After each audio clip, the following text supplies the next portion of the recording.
जी नाज़रीन, अवां खे ताज़ा तरीन ख़बर ॾींदा पिया हलूं त अवां सभिनी खे उहा ख़बर आहे त सिंध अंदरि पाणी जी शदीद खोट जो सबबु कहिड़ो आहे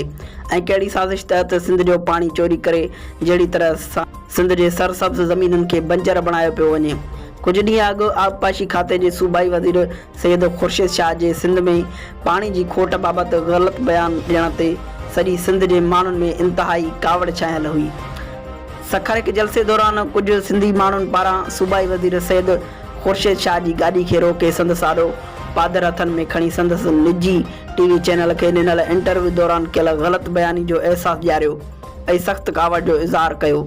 नौजवाननि बहादुरी जो मुज़ाहिरो कंदे जूता खणी खुर्शीद शाह जी गाॾी आॾो बीही रहिया,